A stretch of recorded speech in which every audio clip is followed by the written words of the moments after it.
All right, here we go. Module 1, foundations and setup. So we're going to talk about why social media matters and how to set up your foundation right to ensure that the rest of the modules will be effective for you. Some of the stuff you may already know, but I'd be willing to bet that there's some things in this module that you'd be like, aha, I should be doing that. And I never did that when I first started. Myself included, I've taken tons of social media courses and been in multiple programs. So a lot of this is distilled from what I've learned and what I've applied to myself and what's worked for me. So speaking of which, why should you bother listening to me? So I was personally skeptical at social media at first. I was posting maybe sporadically for times, maybe 1 to 3 times a week. And I was in and out. I would be hard for a month and then I would drop off and just not post at all. We've all been there. Maybe you're there right now. And I was just like, you know what? Social media doesn't work. I was running my mortgage book at the time. And I was like, realtors have always worked for me. Why don't I just go back to the basics and just hammer in and hone in on realtors? And if you're a listener of the Commission Breath podcast, when we were running that, I've had multiple discussions on this with Brandon and how, the traditional realtor referral route was always tried and true. And I'm not saying it isn't anymore.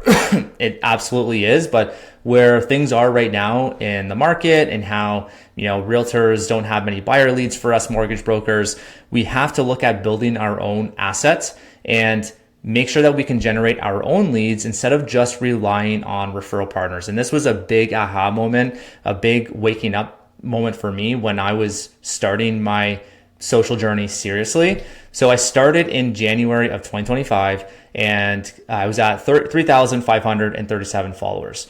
So the majority of these followers were either friends, family, and the rest were a lot of realtors. I was just doing the old follow, unfollow strategy with realtors, and it got me to that point.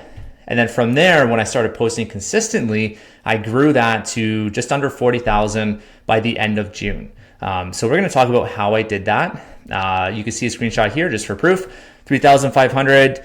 That was in January. And if you really want to go double check, that video there is from, I believe, January when I posted. And then from over here, you also see just under 40,000 followers at the end of June, July 3rd there. So it's not just about the followers though. I want to be clear there. I'm going to talk a lot about followers as we go on, because it is important for many reasons, and I'll speak as to why, but it's not just about that. It's a big vanity thing, which we all know, but unfortunately, vanity is a big influence on how many leads you get, how many people pay attention, how many referral partners reach out to you.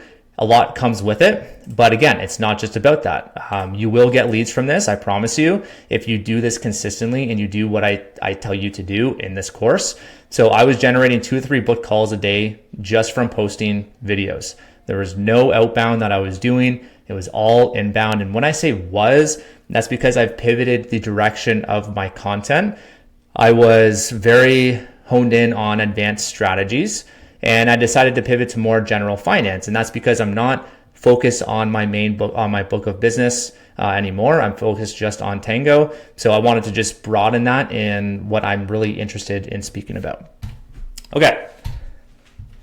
So yeah, this is just proof, just more proof that this works. Like, these are all inbound messages. Over here, we've got one saying, hey, are you in Vancouver? Need help to reconstruct our mortgage and rental properties. This one here would love a discovery call and see if you have capacity to be my financial advisor, which if you do post some of the content I post, you will get some of this, which is fine. You can pass this off to a financial advisor partner, which is another thing that comes with this, is you are the lead getter for other referral partners, which brings you in leads from them as well, which is another benefit. So anyways, I'll just kind of skip over this. You can pause the video, read these yourself. This is very, very common when I get these. I believe I went and screenshotted these from the past week or two, just like with the most recent ones, but it happens all the time. And again, going back to the skeptical part, I never had any of that traction when I first started out. And it took me a bit to get there, but it's real. Why social media is a must today. So banks are killing us on rate. There's no getting around that. We all know that that is kind of here to stay, in my opinion. But we do have strategies. We have we have the ability to build our own brand, which is why we want to do this, because it establishes trust for those people that need someone with the biggest investment in their life, a mortgage, a home, real estate. AI and forums are making it easier for consumers to do their mortgage themselves, unfortunately. Now, that's not going to be the case for everyone. There's still going to be a majority of people that don't want to figure out how mortgages work because they're just too busy in their life. They don't want to take the additional time to do that. And that's always going to be the case. No matter how easy AI makes it for people and consumers to get their mortgage, they still need a trusted advisor. And social media is a way to connect you with those people. So I talked about this before. You build trust and authority. And I have a very hard time defining what authority is. I know what it is in my head, but the only thing I can say is like when you are seen as the expert in one thing, a lot of people associate you as being an expert with many things. So when you're talking about advanced strategies, when you're talking about maybe general finance, which we're going to talk about our niches and our buckets, our pillars, they assume you're an expert in a lot of things. So when it comes to having call to actions for mortgage leads, like, hey, I've got a rate discount, or hey, I've got a rate special right now. Need an audit on your mortgage? Cool. Like when you set out those call to actions, people will reach out and they will book calls with you. And that just comes from posting consistently and talking about more than just mortgages. So you're going to want to stay top of mind with the pipeline and clients, and social is a way to do that. So we're going to talk about more specific strategies on how to do this with your clients, but really easy way is whenever someone comes through your pipeline, they book a discovery call or it's a lead handoff from a referral partner, right away, I highly recommend add them on the social platform that you're all in on. So if it's Instagram, go to Instagram, find them and follow them. That way they'll consume your content. It makes it extra sticky for them to stay in your orbit. It's a huge opportunity right now in the Canadian creator economy. Like you've got a lot of American creators in the finance space that are posting really great content, and it's a bit more saturated, whereas the Canadian market, people are craving financial education. They are. There's not many people out there doing it. And I'm going to talk a lot about financial education, broader topics. That doesn't mean you have to pick that as your niche. It's just what's worked for me. Even if you're diving all in on just mortgage content, people need that. There's not much education out there readily available. So there is a huge opportunity for you to do well on social. I'm not the only one who's had success with this. There's other people in our industry who have done quite well with social as well. Oh yeah, referral partners. Like this is a huge one early on in my journey. And this is quick wins for you. Like you may not get to the point of as many followers as I have. Like you might get to 5,000, you might get to 10,000. Either way, there are quick wins along the way through your journey, and referral partners are an easy layup. The more they see you on social, the more they think of you as an expert, the easier it is for you to book calls and the more leads you'll get from connecting with referral partners. It's as easy as that. So I highly suggest picking one platform versus spreading too thin. So when I first started, I was all in on Instagram. And then I saw some people having success with TikTok, and I'm like, you know what? It's so easy just to repurpose that video, just copy it, download it, and repurpose it on TikTok.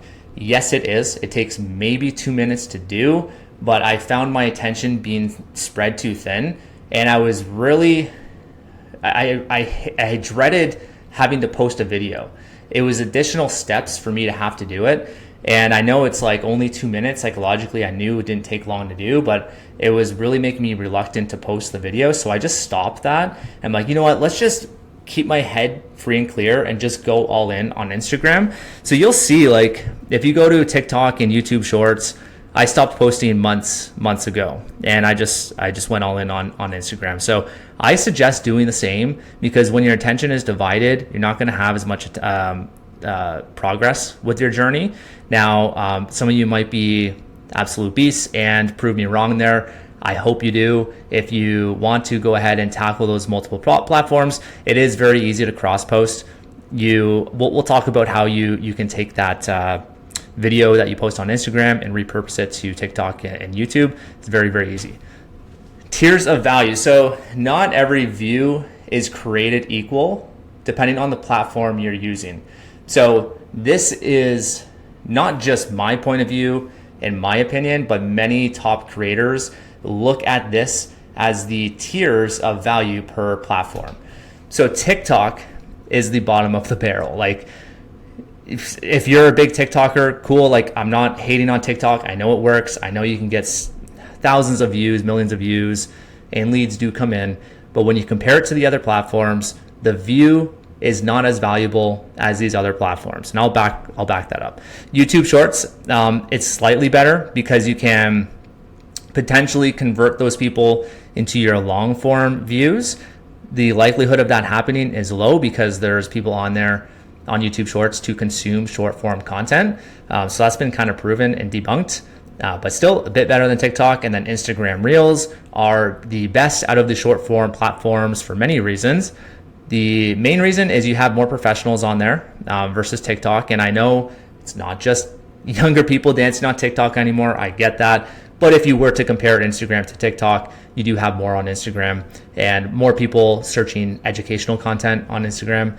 And then you also have DMs. DMs are much, much better on Instagram versus TikTok. And I know TikTok has the ability to send DMs now, but it's nowhere near as good as Instagram. So what I do is what I was doing when I was posting on TikTok is I was funneling all of the TikTok subscribers and viewers over to my Instagram to follow me there and message me on DM. So if you are going to post on TikTok, I highly suggest going all in on Instagram and funneling people there and convert them through DMs.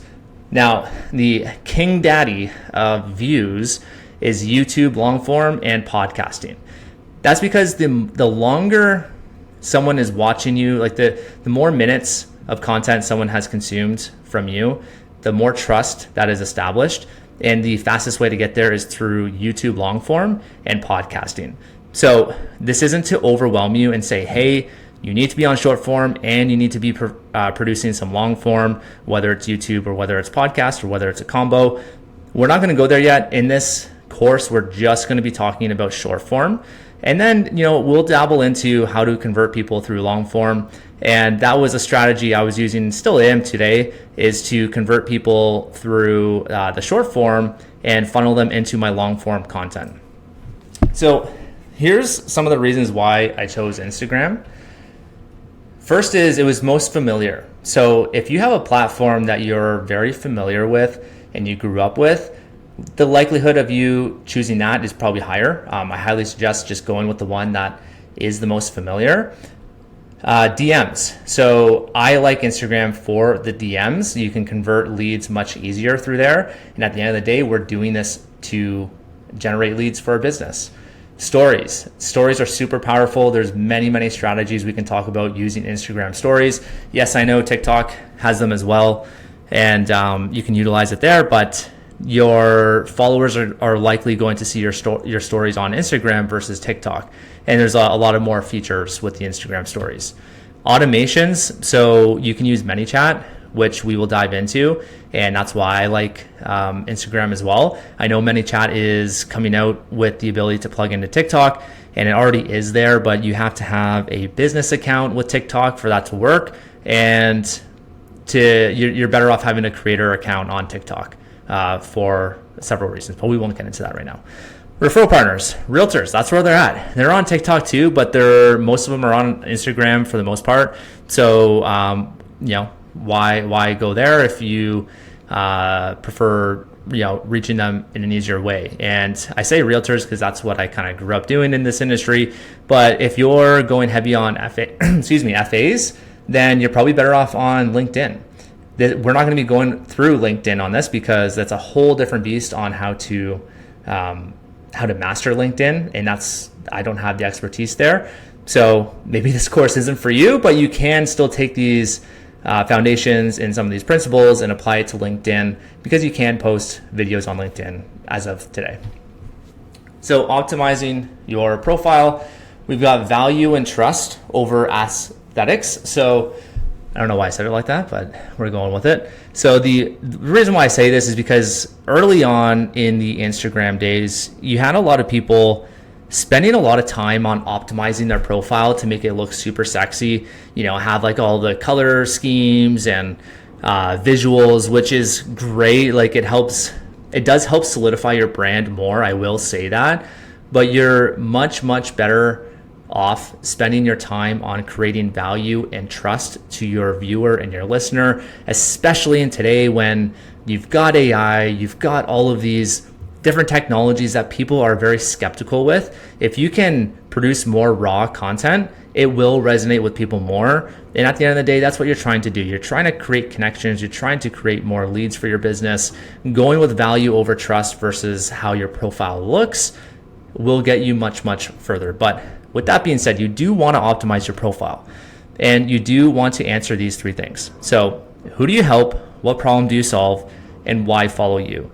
If you can answer these 3 things in your bio, then you are going to have a way better time converting people to followers, as well as converting people to openly DM you to ask a question or to ask to hop on a call. And it does happen. Use pinned posts. So I'm going to show you some examples in a second, but what you can do too is the link in bio is kind of dead today. Like it still works. Don't get me wrong. People still go to it, but a lot of people are now veering towards your pinned post. So your 1, 2, or 3 pinned posts at the top of the grid. And what you can do there's strategy through these pinned posts. It's not just there for you to have the highest viewed video up there. You can do that, but you're way better off having one that is quick wins like client wins, testimonials. That could be one. Another good one is who you are. So telling the viewer more about you, some of your quirks, some of the things you're passionate about. Third thing is a call to action to capture some emails. So I'll just show you some examples before I go into mine. So this is an example here. This guy is a CPA out of the US, and what he does is he's got 3. So let me just see. So this is, you could tell right off the bat, this caption right here, or this written hook here, Daddy, why do you never go to work? So obviously he's going to be talking about financial freedom, how he's gotten to where he's at right now, why he doesn't go to the office because he works from home and he's done it that way. I haven't even read this message or this post. I just have an idea of what he's going to be talking about here. So you can see, yep, there you go. Follow me and DM me promise. So you can see all of these people are DMing him promise, and he's going to either capture their email, send them a resource. He's going to do something there. Like he's got the strategy in there, right? So that's one there. And this is more of like a story post. Like he's talking about his story. This is creating more of that trust with the audience. Again, another call to action, comment soul. If you want to learn about the strategy my wife and I use to escape.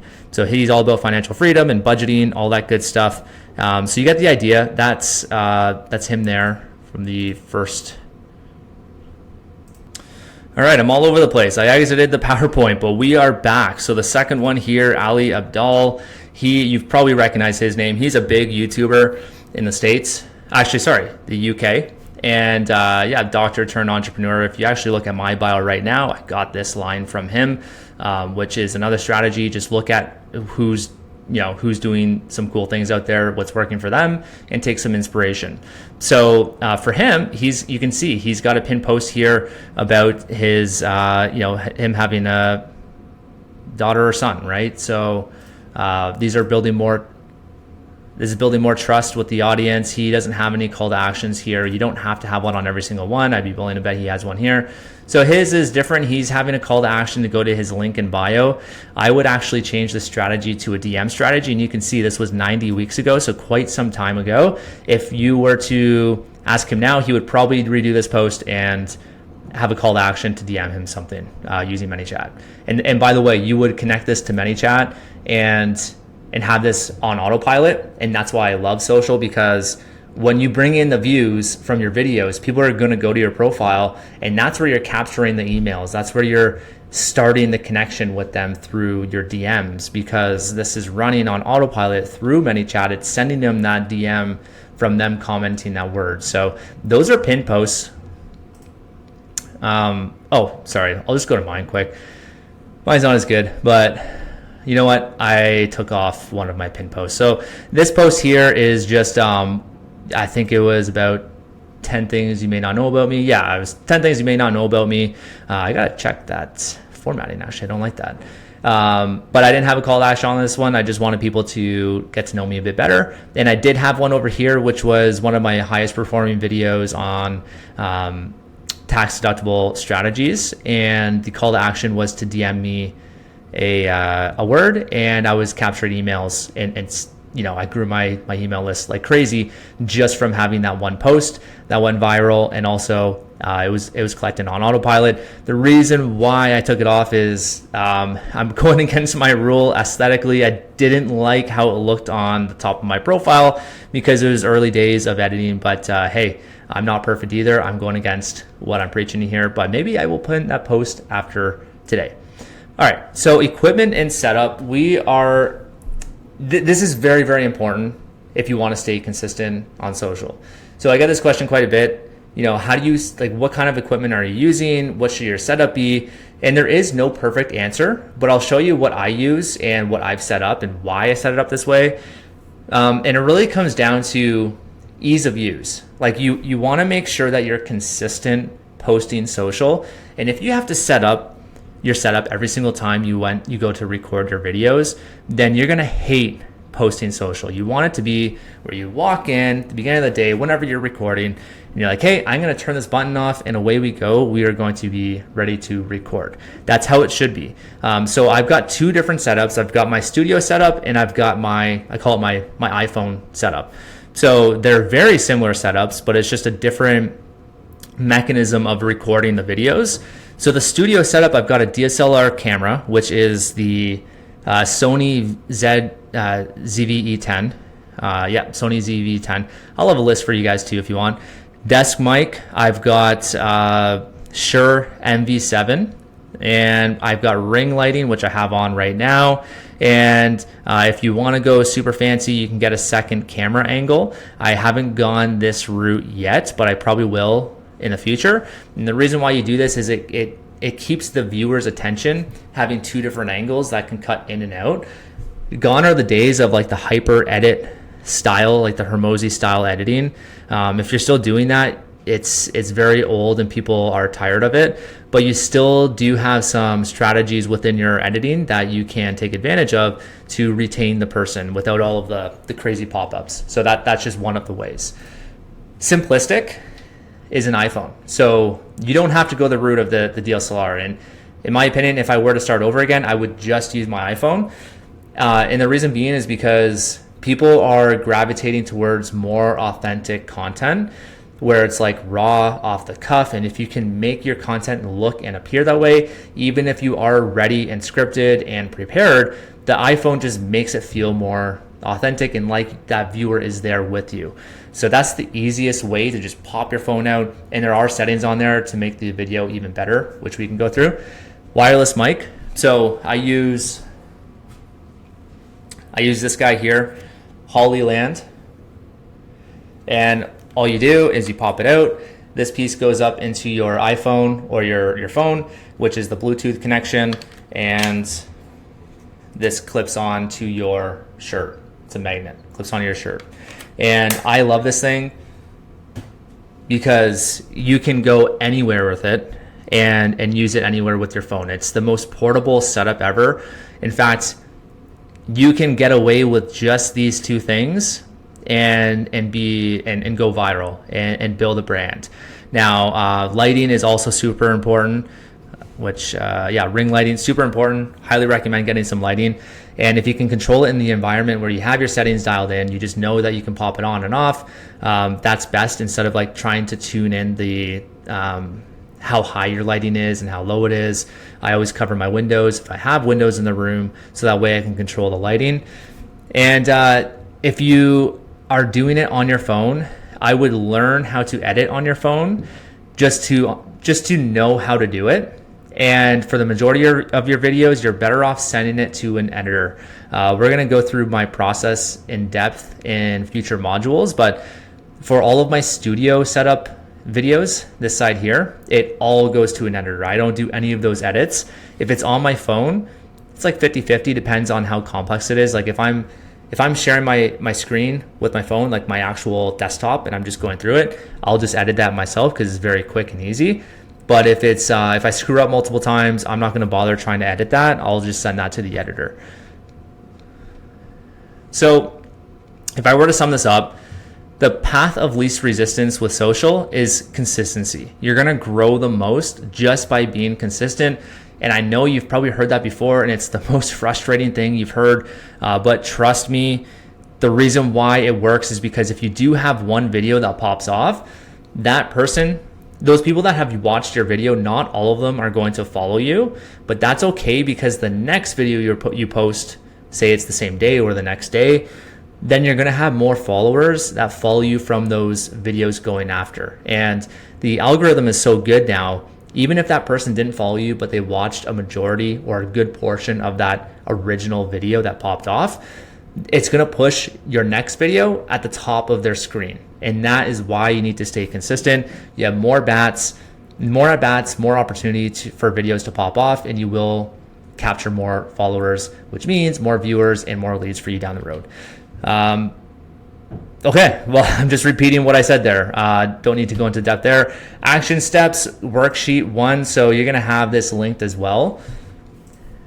So I know it sounds like homework, but I promise you it's going to be very, very worth it. So first thing you want to do is pick your platform. So we talked about this. Pick which one you want to go all in on. You may change this down the line, and a lot of this you'll tweak down the road. But let's just start here. Fill this in as best as possible. We're going to go through this in the Q&A as well if you are having troubles on this. Optimize your bio. So you're going to want to tell people who you help, what problem you solve, why should someone follow you, and add a screenshot of your profile here. I like this because you can really track your performance over the coming months and years, and just be able to track it there. And I'm glad I did at the time.